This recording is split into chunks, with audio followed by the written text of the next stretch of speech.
हाँ जी, तो आज अपन नेक्स्ट क्लास के अंदर स्टार्ट करेंगे लेक्चर नंबर 5 में कि कब कब हमारा कंसीडरेशन अनलॉफुल माना जाता है या फिर कब कब कंसीडरेशन को लॉफुल नहीं माना जाता है। कि मतलब इन केस में अगर हमने कॉन्ट्रैक्ट कर लिया या कंसीडरेशन दिया है ना, तो आपका कॉन्ट्रैक्ट कैसा माना जाएगा? वॉइड। कैसा माना जाएगा? वॉइड। तो हम पढ़ेंगे कंसीडरेशन भी कैसा होना चाहिए? वैलिड। तो आपका एक टॉपिक बनता है जिसके अंदर बोला जाता है कि एक कॉन्ट्रैक्ट के कंसीडरेशन को वैलिड माना जाता है अनलेस कंसीडरेशन हमेशा कैसा होगा? वैलिड होगा। अनलेस कैसा?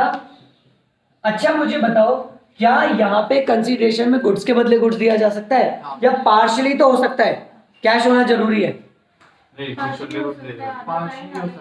मतलब मुझे बताओ, पूरा कैश में दे सकते हैं? पूरा बैंक से दे सकता हूँ? पार्शली कैश पार्शली काइंड दे सकता हूँ। पूरा का पूरा काइंड कौन बोल रहा है? नहीं। कहाँ पढ़ा था ऐसा?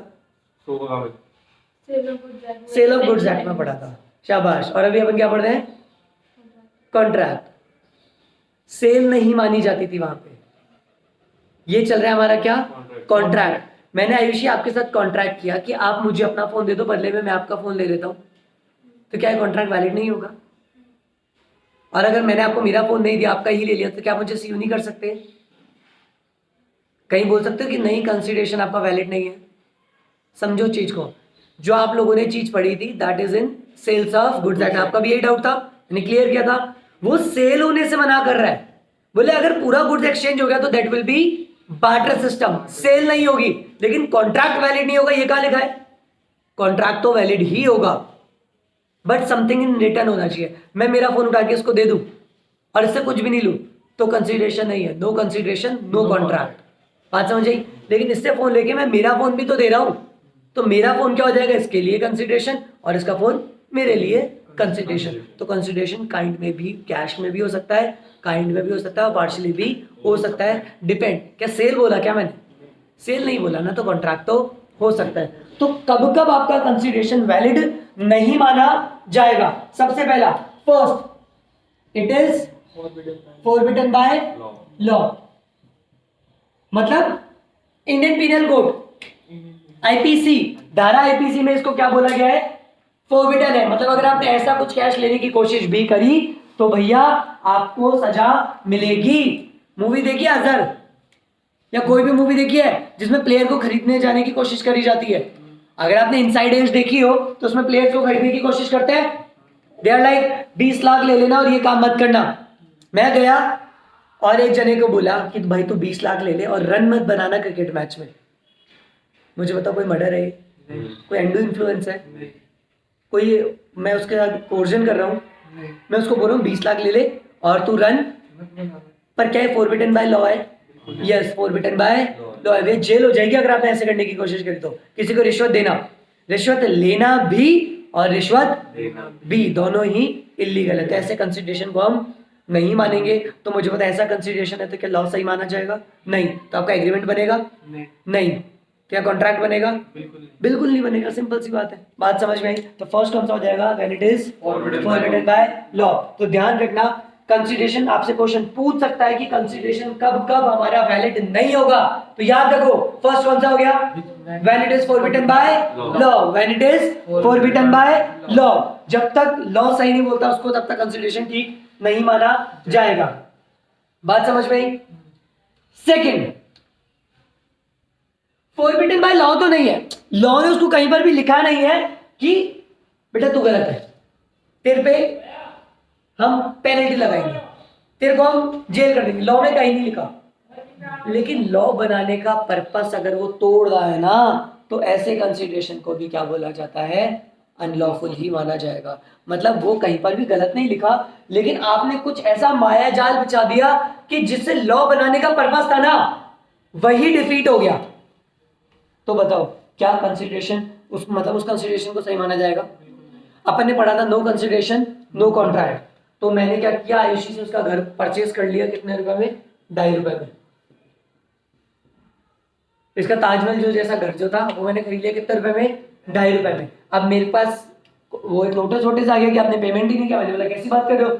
मैंने इन कंसीडरेशन 2.5 रुपए दिए पूरे कैश, लिफाफे कैश और दिया है।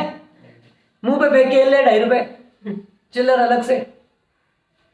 तो मुझे बताया क्या ये ना के बराबर है या सच में है ये ना के बराबर है। तो जो उनने कंसिडरेशन बोला था कि कंसिडरेशन शुड बी देयर, मैंने बोला है ना कंसिडरेशन, कौन मना कर रहा है, पर ये तो ना के बराबर है, तो डिफीट करा मैंने पर्पस ऑफ लॉ।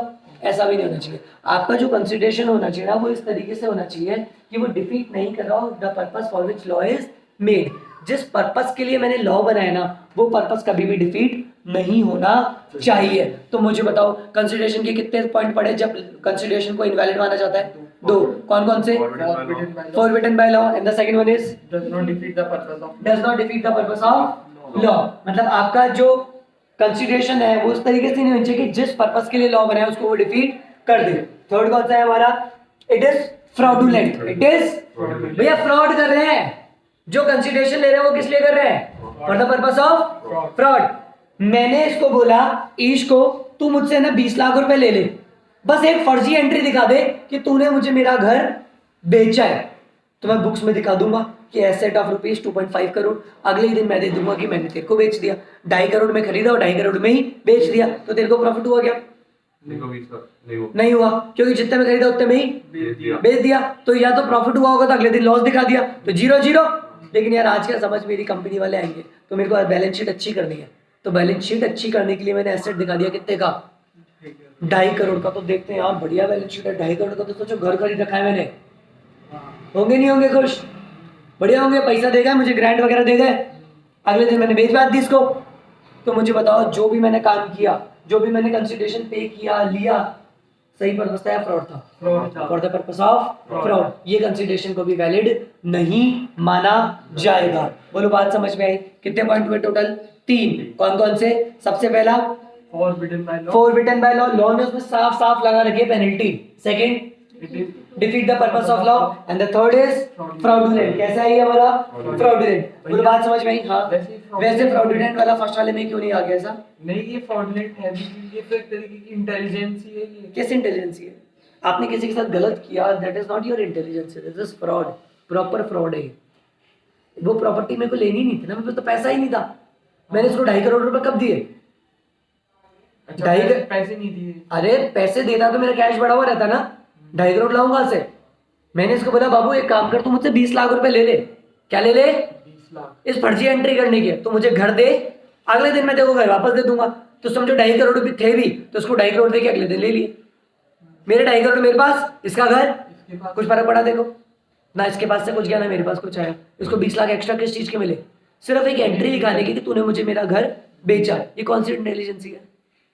पर भैया देखो, अगर उसको जो सामने पार्टी जो आपके पास आई है, जो आपके पास घर देखकर आपको कॉन्ट्रैक्ट दे रही है, तो मैं बोल रहा हूँ सिर्फ फॉर दैट डे मेरा पर्पस था।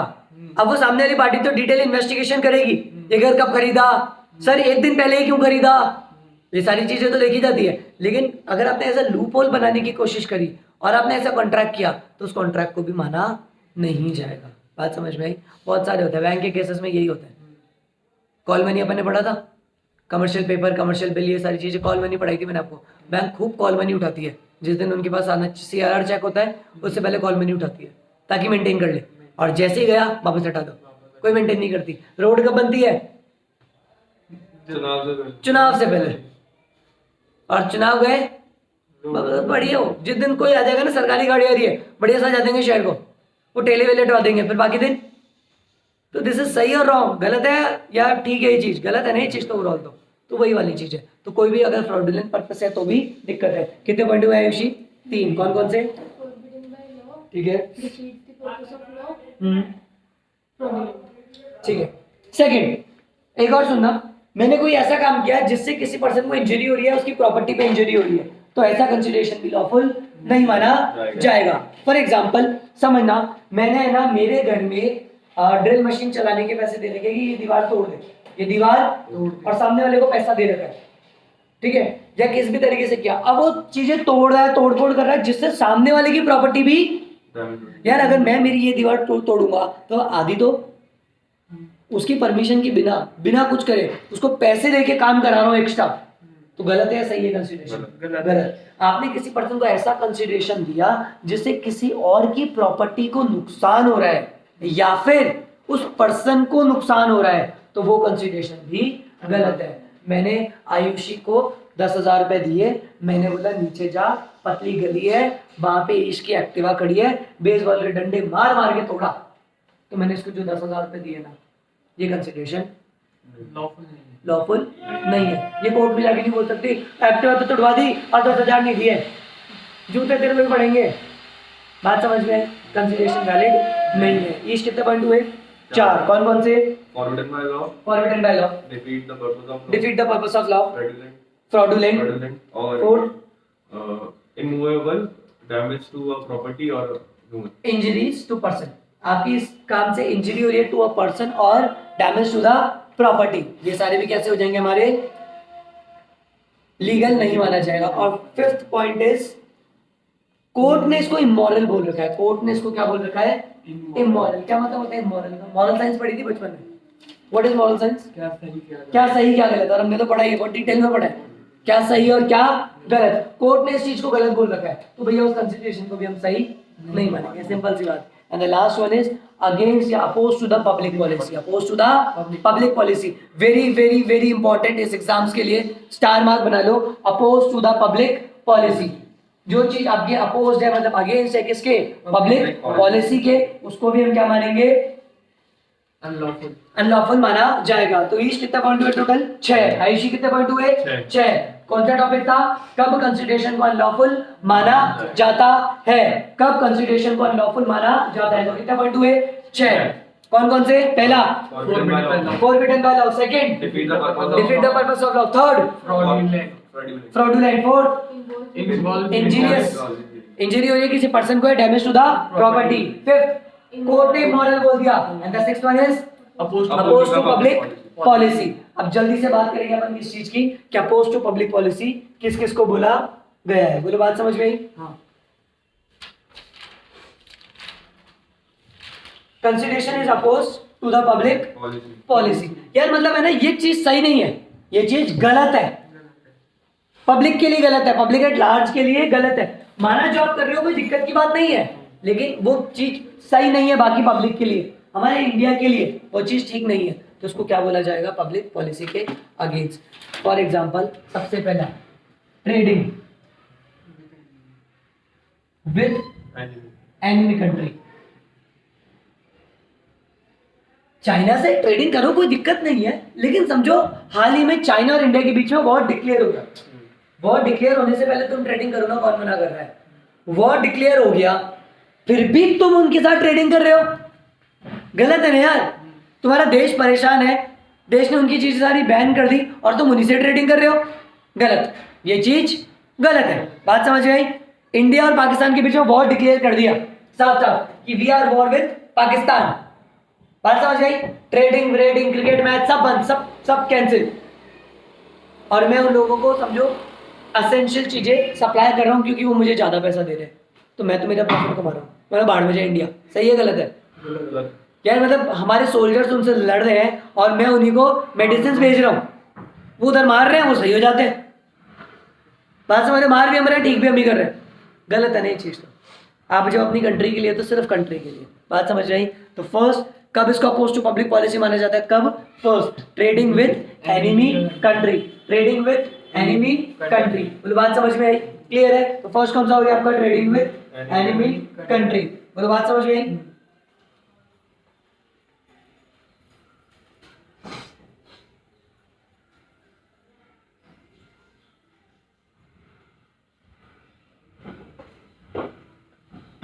अब एक बात ध्यान से सुनना, किसी भी पब्लिक ऑफिसर को अगर आपने रिश्वत खिलाई है तो क्या इसको आप अगेंस्ट टू पब्लिक पॉलिसी मानोगे नहीं मानोगे? Consideration is valid.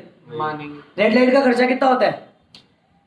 Red light तोड़ दी तो कितना चालान होता है? 100-500। अरे 100 रुपए तो तुम बोलते हो, हाँ एक्चुअल में 400 का घटता है चालान तो। हाँ, और 100 रुपए तुम क्यों बोलते हो? क्योंकि पुलिस वाला लेता ही इतने। फैक्ट, पुलिस वाला 100 ही लेता है। और अगर आप बहुत ज्यादा शाणे हो तो 50 में भी काम कर सकते हो।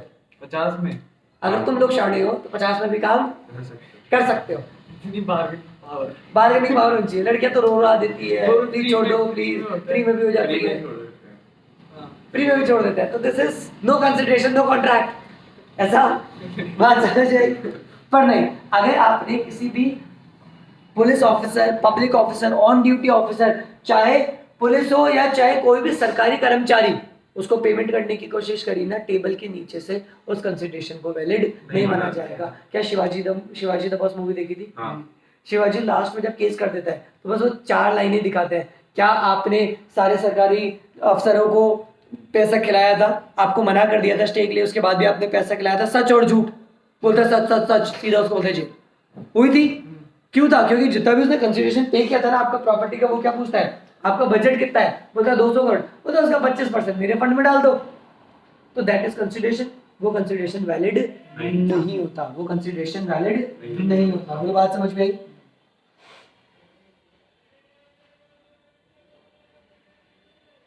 बात समझ में आई? मैरिज ब्रोकरेज एग्रीमेंट कौन से होते हैं? Marriage brokerage agreement, marriage brokerage agreement क्या वैलिड और कंसिडरेशन इज इनवैलिड? इनवैलिड। पर आप बोलोगे भैया वो शादी.com वो मिलवाते नहीं है पर्टिकुलरली, वो वो तो बस platform मिलवाते है। हैं, मिलवाते हैं वो शादी बस में। मिलवाते हाँ, मतलब वैसे हैं, मिल- वो कॉन्ट्रैक्ट नहीं देते। Contract। वो लड़के की प्रोफाइल एक जगह लाकर देख रहे हैं, वो लड़की की प्रोफाइल एक जगह लाकर दे रहा है, मिल लो आपस में, वो तुमको गार्डन दे रहे हैं, घूम लो। कार्ड दे रहे हैं। बात समझ में आई? ऐसे हाथ नहीं पकड़वाते, चलो चलो हाथ पकड़ो दोस्ती करो, ऐसे नहीं करवाते। तो जितने भी लोग आपने देखा होगा, ये जो होते हैं शादियां करवाते हैं, लड़की की छट्टी भेजना, लड़की की छट्टी भेजना, लड़का बहुत बढ़िया है, लड़की बहुत बढ़िया है, लड़की के सारे गुण मिल रहे हैं, लाओ 2% हमारा, दहेज का 2% हमारा, ऐसे करते हैं। भैया बहुत होते हैं, घड़े होते हैं, कितने रिश्तेदारों में दिख जाएंगे आपको। और खासकर कुछ तो ऐसे होते हैं विदाउट कंसिडरेशन, हमारे बुआ चाचा वगैरह, वो तो विदाउट कंसिडरेशन भी काम करता है, होता है। तो इस एग्रीमेंट को आप वैलिड नहीं मानोगे, मतलब ये कॉन्ट्रैक्ट, ये कंसिडरेशन आपका वैलिड नहीं है, सही नहीं है। मतलब इन द सेंस, अगर आपने कंसिडरेशन पे किया किसके लिए?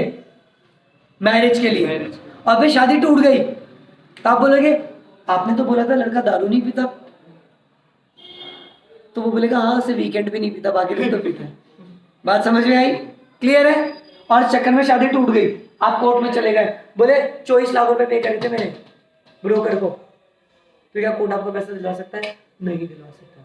सेम विथ ब्रोकर, ब्रोकर को पेमेंट नहीं मिला, नहीं मिला तो नहीं मिला भैया, तो कोर्ट नहीं दिलवाएगा तेरे को, क्योंकि कॉन्ट्रैक्ट इज नॉट वैलिड। बात समझ में आई? कितने पॉइंट हो गए?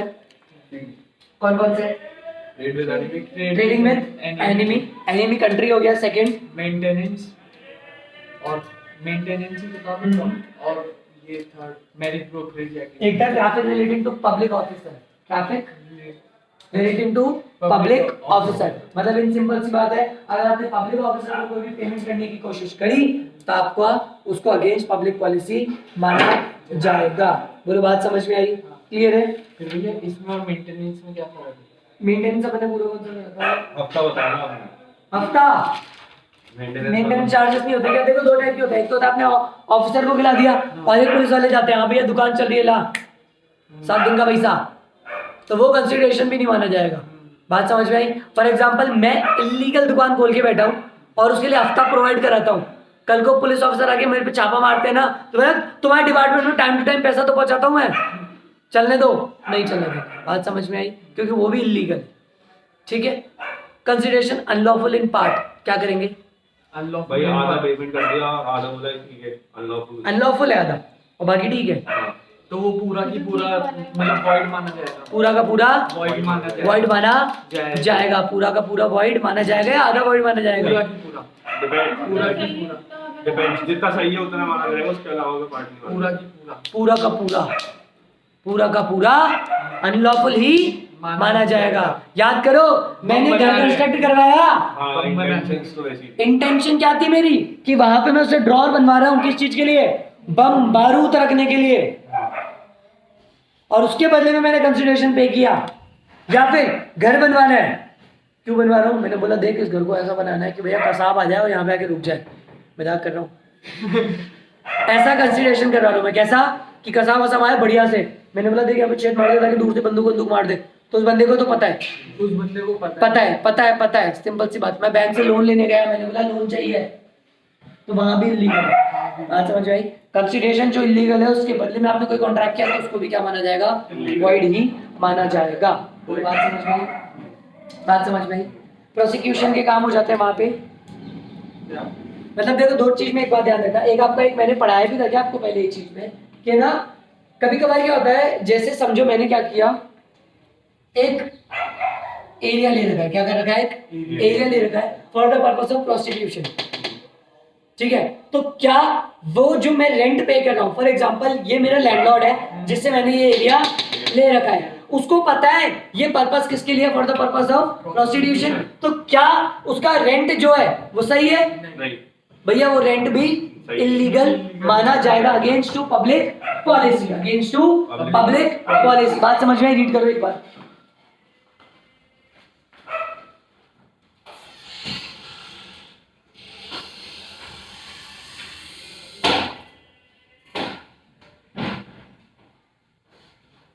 सारे पॉइंट याद है क्या तेरे को? मतलब लिखने की नहीं है।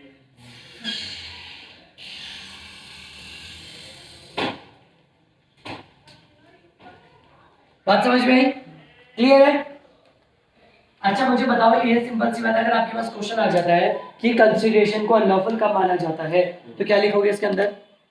सारे पॉइंट सारे पॉइंट कौन कौन से?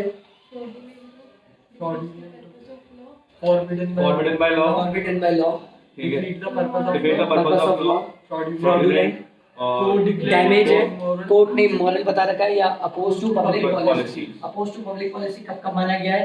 अगर आप ट्रेडिंग विद एनिमी कर रहे हो, किसी भी पब्लिक ऑफिसर को किसी भी तरीके से मेंटेनेंस दे रहे हो, या फिर उनको ट्रैफिक चार्जेस दे रहे हो, ट्रैफिक लाइट वगैरह पे दे रहे हो, तो भी गलत है। आपने क्या करा, मैरिज कॉन्ट्रैक्ट करा है, वहां पे ब्रोकर है, वो भी गलत है। उसके अलावा आपने प्रोसिक्यूशन या प्रोसिक्यूशन के टाइम पे दिया है, तो वो भी दिक्कत है। पार्टली अनलॉफुल है, तो वो भी दिक्कत की बात है। बात समझ में आई? क्लियर है? अरे बोलो, हाँ। बात समझ में आई? ठीक, समझ में आया?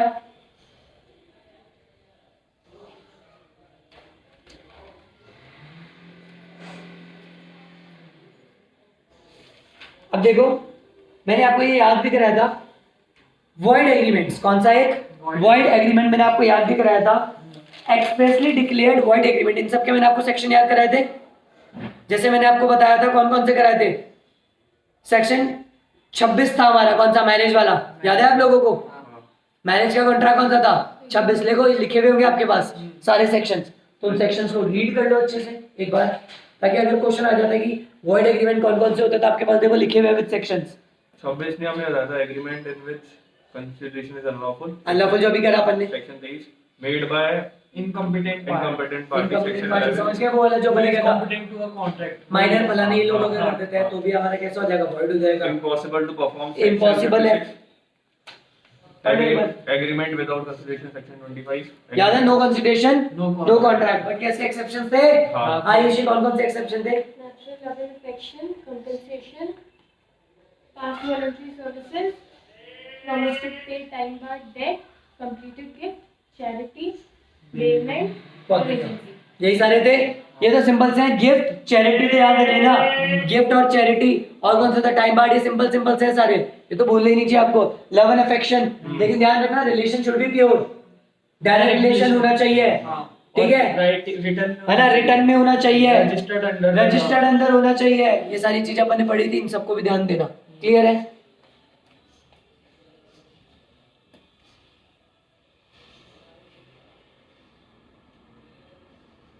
अब एक होता है हमारा सुनना वेगरिंग एग्रीमेंट, कौन सा होता है?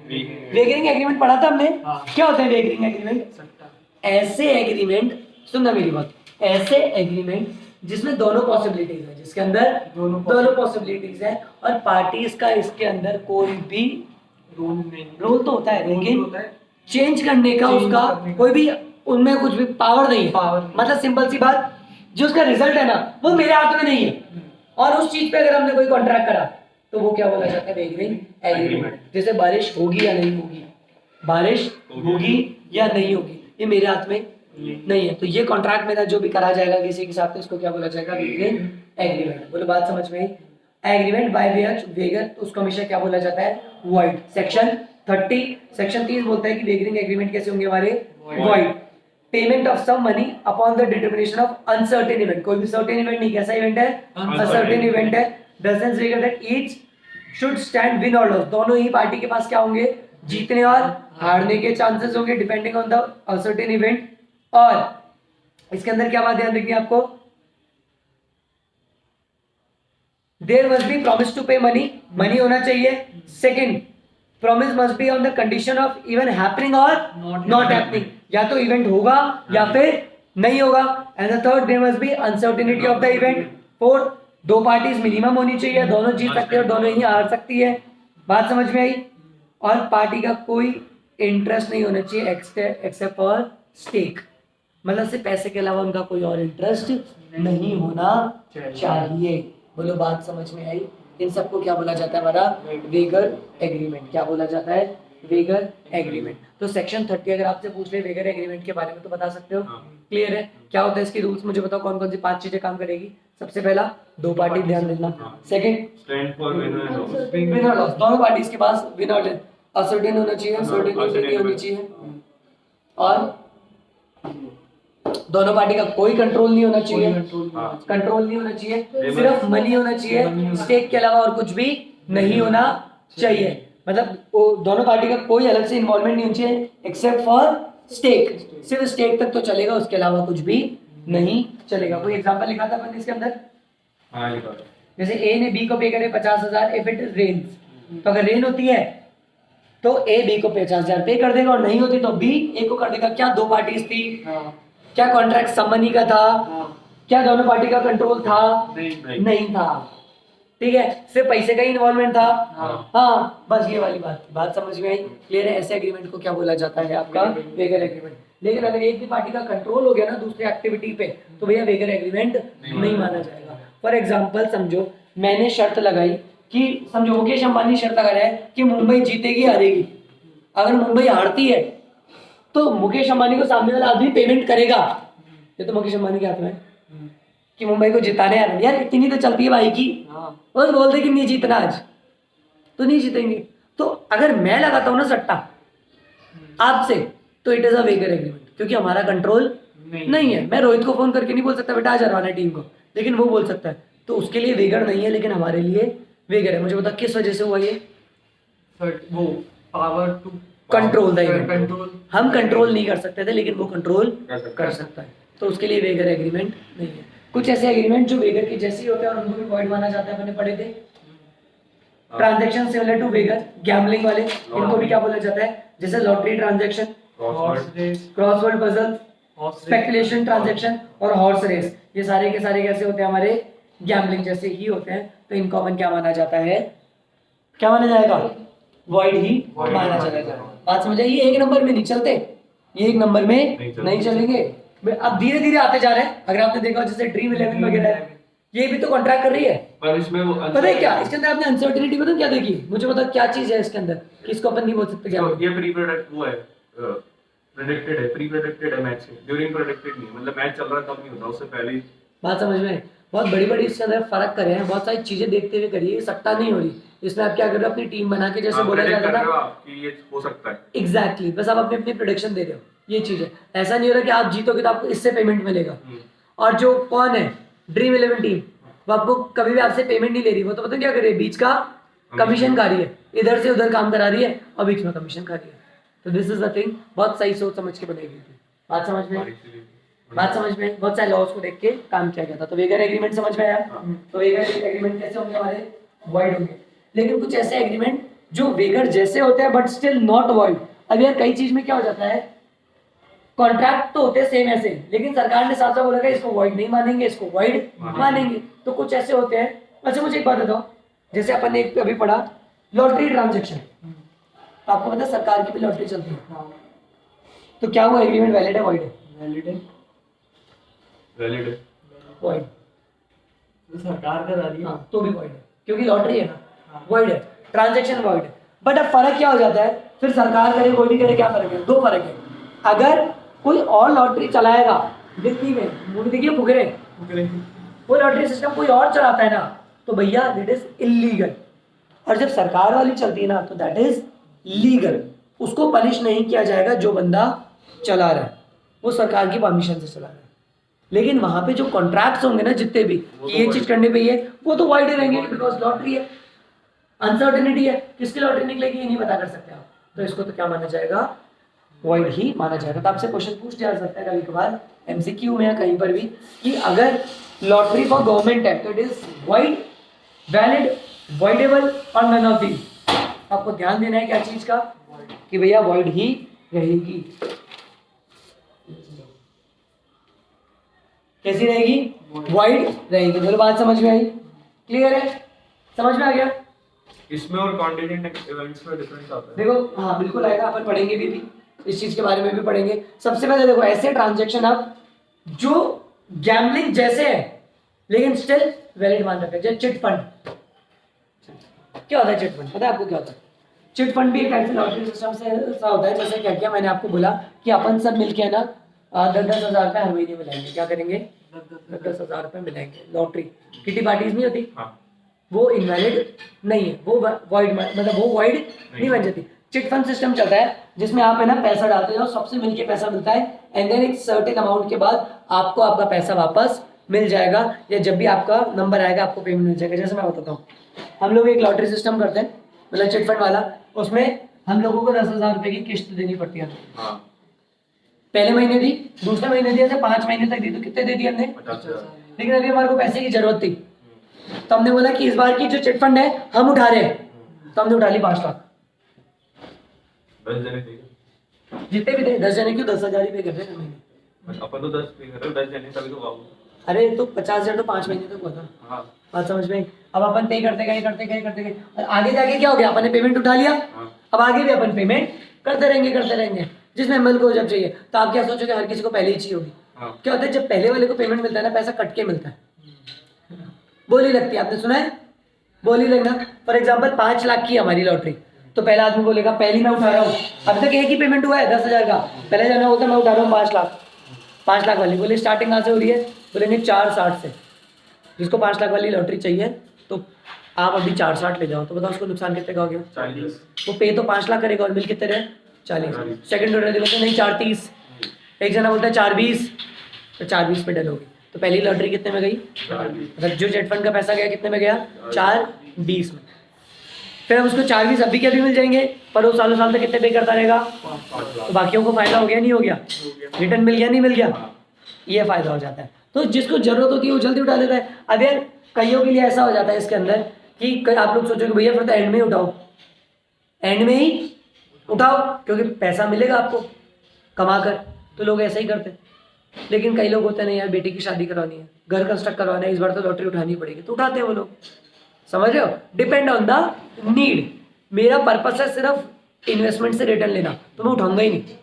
मेरा पर्पस है लॉटरी भर के एक बार पैसा उठा लूं ताकि घर कंस्ट्रक्ट करवा सकूं, तो मैं पहले ही उठाने की कोशिश करूँ। बात समझ में आई? तो दिस इज द डिफरेंस। तो चिट फंड को कभी भी लीगल नहीं माना गया, वहां के एग्रीमेंट्स को क्या बोला गया है? वैलिड ही बोला गया है। तो बात समझ में? ले जाते होंगे हाँ बहुत चलते हैं। बाकी पार्टनर से contract of insurance, contract of insurance इसको भी वैलिड माना गया है। कॉन्ट्रैक्ट यार गाड़ी ठुकेगी नहीं ठुकेगी अगेंस्ट सर्टेन है क्या? नहीं पार्टी का कंट्रोल है इस पे? मैं तो खड़ा हूं, सामने वाला आके बैठ गया, हो सकता है नहीं हो सकता? ट्रक बैक ले रहा था, मेरी गाड़ी बीच में आ गई, तो क्या इंश्योरेंस कंपनी पेमेंट करेगी नहीं करेगी? पेमेंट करेगी नहीं करेगी? मुझे बताओ क्या दो पार्टी है? हाँ दो पार्टी है, तो क्या पैसों की बात चल रही है? हाँ चल रही है। क्या कंट्रोल है? नहीं है। कंट्रोल कैसे है? मतलब गाड़ी तो मेरे हाथ अरे फिर वो तो आपने इलीगल काम कर लिया ना कि आप जुल्म में जाके बैठ के आ गए। बात समझ आए? तभी तो बोला जाता है प्रिंसिपल ऑफ कॉन्ट्रैक्ट होता है most good faith, most good faith. Mitigation. आप लॉस को मिनिमाइज करने की कोशिश करोगे, ये तभी तो है। बात समझे? हाँ लोग करते हैं, गाड़ियाँ बैठ के आ जाते हैं जानबूझ के ताकि क्लेम करें, बट वो गलत है। लेकिन क्या गाड़ी भिड़ने पे आपका कंट्रोल है क्या? कुछ कंट्रोल आपका है, कुछ कंट्रोल आपका नहीं है। कुछ सामने वाले की भी तो हो सकती है। फॉर एग्जाम्पल आप चल रहे थे, 4 भैंसे भागती भागती आपकी गाड़ी में भिड़ गई, कुछ नहीं कर सकते आप, तो क्या इंश्योरेंस कंपनी आपको पेमेंट करेगी? हाँ। वीगर जैसा एग्रीमेंट नहीं हो रहा क्या? हो रहा है, लेकिन इसको वैलिड माना गया है। बात समझ आई? क्वेश्चन बन सकता है there are some transaction which are similar to gambling but still are not void. बन सकता है क्वेश्चन कि ऐसे कॉन्ट्रैक्ट जो वेगर और कैसे गैम्बलिंग जैसे होते हैं लेकिन स्टिल उनको वॉइड नहीं माना जाता। तो सबसे पहला चिट फंड कौन सा हो गया? Chit fund. सेकंड बोलो कौन सा हुआ? Insurance, contract of insurance. बात समझ में आई? एथलीट की स्किल्स एंड कंपटीशन पे डिपेंडेंट कोई कॉन्ट्रैक्ट, एथलीट को पेमेंट करा जाता है कि अगर तू जीतेगा तो तेरे को पैसा मिल जाएगा और तू हारेगा तो पैसा नहीं मिलेगा। युवराज सिंह को सिंपल सी बात बोल दी कि अगर तुम सेंचुरी बनाते हो या जो भी मैन ऑफ द मैच जाएगा उसको ये पेमेंट होगा यार, वो तो उसकी स्किल्स एंड तो man of the match competition वाला हो पे। गया ना एक तरह मैन से। Of the match. हाँ सिंपल सी बात है ना, तो ये वाला भी लीगल नहीं है, इसको भी लीगल माना जाता है। बोलो बात समझ में आई। एक अभी आपको एक पॉइंट लिखना है, जैसी क्लास ओवर होगी जल्दी से लिखो, difference between contract of insurance and wagering agreement. Difference लिखना है आपको किस किस के बीच में। Contract of insurance. बोलो बात समझ में।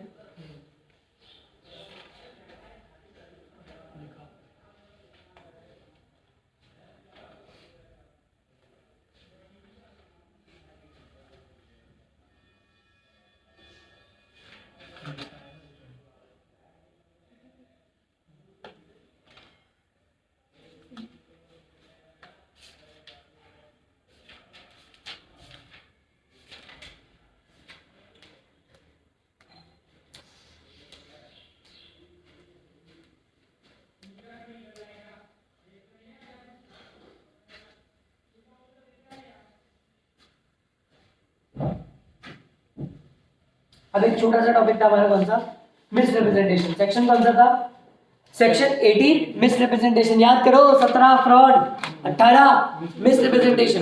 क्या होता है मिस रिप्रेजेंटेशन? गलत। देखो गलत दिखाना या गलत दिखाना, कोई गलत चीज थी लेकिन मैंने ऐसा कुछ कर दिया कि आपने उसको सही बिलीव कर दिया, दैट इज मिस रिप्रेजेंटेशन। बात समझ में? था गलत, आपने उसको क्या मिस रिप्रेजेंट कर दिया, सही। या सेकंड, था सही, मैंने आपको कुछ ऐसा रिप्रेजेंट करा दिया कि वो है गलत। बात सुनना, अरे नॉर्मल से बताता हूँ, फिर आप इसको ले जाना कॉमर्स फील्ड में। बात समझ गई? बात समझ गई? मृदुल को आयुष अच्छी लगने लगी, आयुष खुश हो गई। बात समझ में आई? फिर मुझे पता पड़ गया, वो इसने मुझे आके कान में चुगली उगली कर दी, तो भैया भैया भैया भैया ऐसे क्या हो गया? बोले नहीं भैया ऐसे थोड़ी होता है। मैंने क्या किया, मृदुल को इसके खिलाफ भड़काना स्टार्ट कर दिया। मृदुल बोला हो ही नहीं सकता आयुषी ऐसी हो। मैंने कुछ स्क्रीनशॉट दिखा दिए, बोले नहीं मानता, झूठे होंगे स्क्रीनशॉट।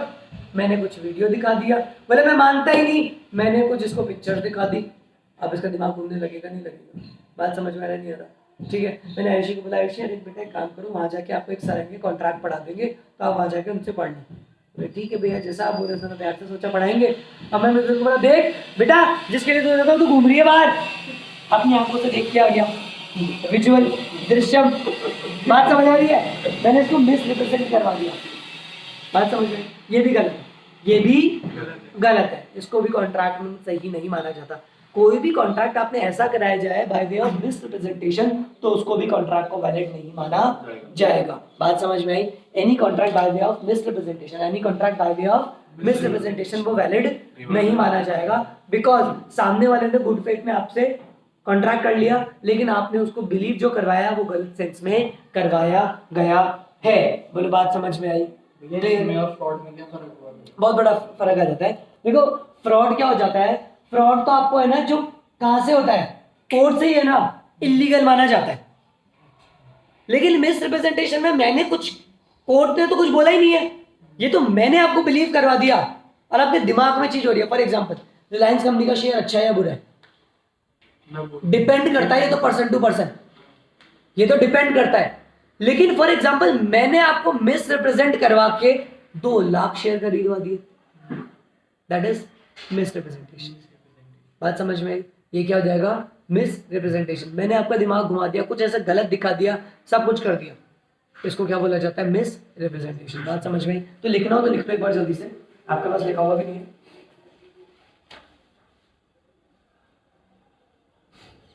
लिखो miss representation means, misrepresentation means the positive assertion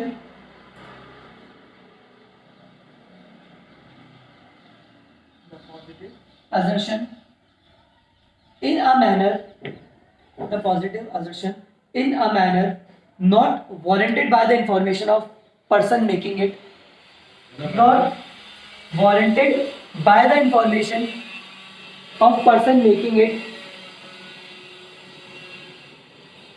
not warranted by the information of person making it of that which is not true, of that which is not true,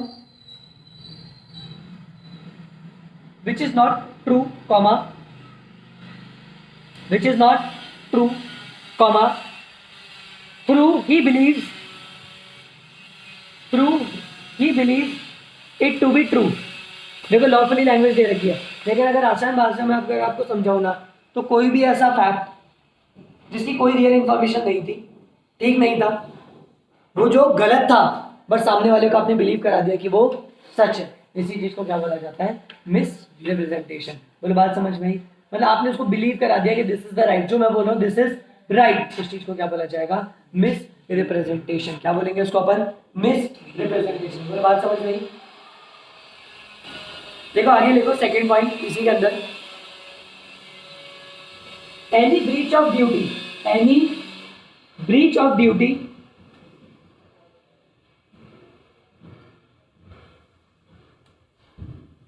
लिखो, any breach of duty without an intent to deceive, without an intent to deceive, comma, gain an advantage,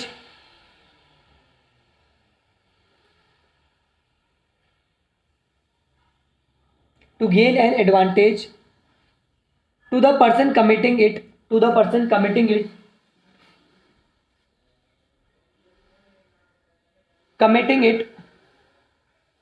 by misleading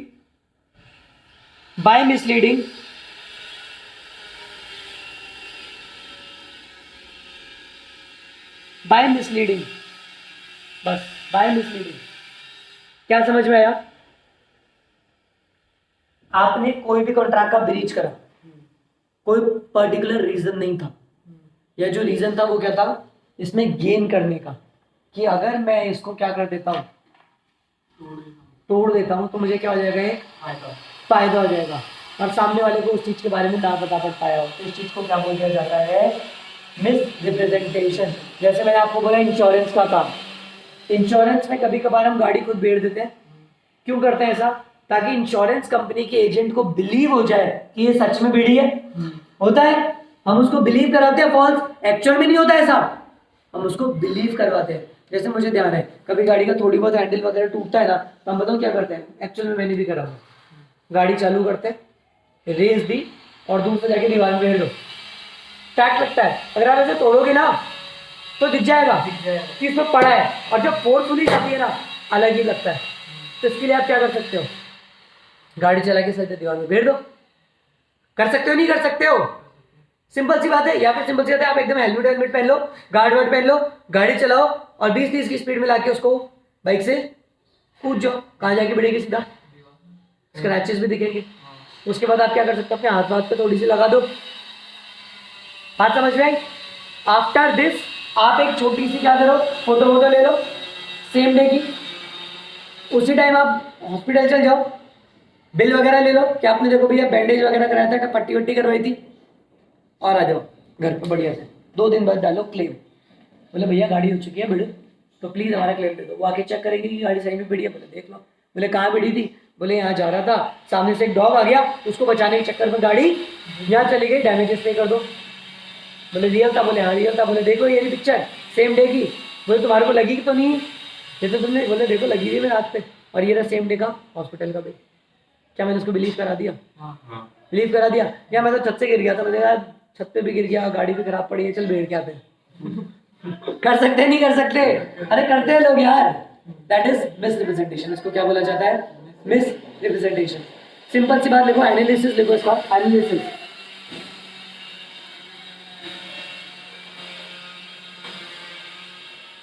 in simple word बोला जाए तो statement of fact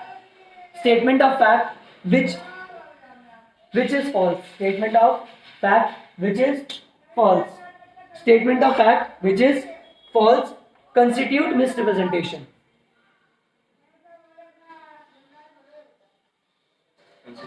Constitute misrepresentation if the maker believes it to be true, if the maker believe it's to be true, जो contract में आ रहा है उसको believe हो गया, कह रही है तो सच है, believe it's to be true but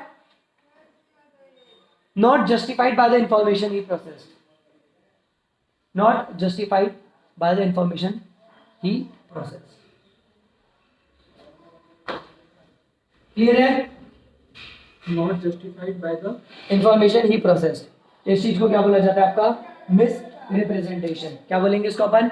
miss representation. तो क्या चैप्टर के बारे में थोड़ा सा डिटेल में बात करें एक बार। इस चैप्टर में अपन ने क्या देखा? अपन ने पढ़ा other essential of a valid contract. एक अलग अदर मतलब कॉन्ट्रैक्ट के लिए कंसिडरेशन के लिए क्या क्या वैलिड रहेगा ये पढ़ा था, या कॉन्ट्रैक्ट के लिए टॉपिक चैप्टर हमने क्या पढ़ा था? कॉन्ट्रैक्ट के लिए कॉन्ट्रैक्ट के लिए। तो अपन ने पढ़ा था सबसे पहला क्या? Competency of a person. Second क्या पढ़ा था? Free consent. Free consent. Third कौन सा पढ़ा था? Lawful consideration. ये पढ़े थे।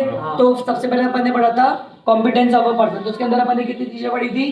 3। माइनर नहीं होना चाहिए, साउंड माइंड होना चाहिए और नॉट डिस्क्वालीफाइड बाय लॉ। तो अपन ने पढ़ा था कंसिडरेशन को, सॉरी माइनर के साथ भी कुछ राइट्स होते हैं। अपन ने माइनर की डिटेल पढ़ी थी। क्या क्या कर सकता है माइनर? माइनर क्या शेयर होल्डर बन सकता है? No.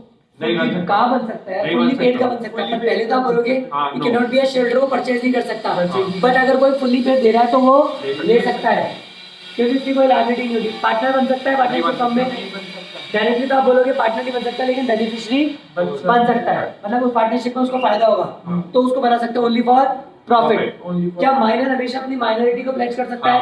Yes, minor can always pledge his minority. बात समझ में आई?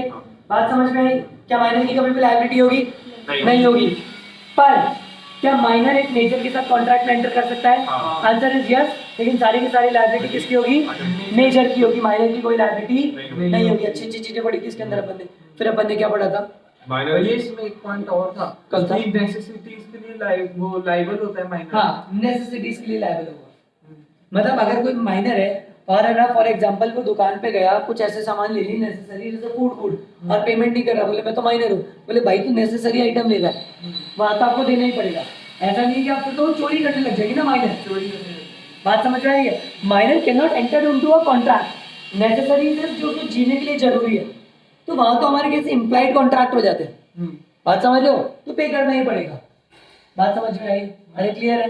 तो वहाँ उसको पेमेंट करना पड़ेगा अगर नेसेसरी के कॉन्ट्रैक्ट है, अदरवाइज नहीं करना पड़ेगा। बात समझ में आई? उसके बाद अपन ने कौन सा पढ़ा था? फ्री कंसेंट, जिसके अंदर अपन ने पढ़ा था undo influence, coercion, fraud, misrepresentation, mistake. Fraud का मतलब कौन सा था? सेक्शन 17। अनडू इन्फ्लुएंस का मतलब क्या होता है? Section 16। आपने एक पोजीशन को यूज करके सामने वाले पे डोमिनेंस करा। अनडू इन्फ्लुएंस, बंदूक की नोक पे काम कराया। Coercion। नाच मेरी लैला, कॉर्जन। कोर्जन। बसंती तू नाच, तब तक ये जिंदा है। बताओ क्या ये? कोर्जन। बात समझ में आई? जब तक तेरे पैर चलेंगे इसकी जिंदगी चलेगी। कोर्जन क्या है? कोर्जन। बात समझ में आई? क्लियर है? 5 मिनट नहीं रखते हैं इसके लिए, आगे कंटिन्यू करते हैं।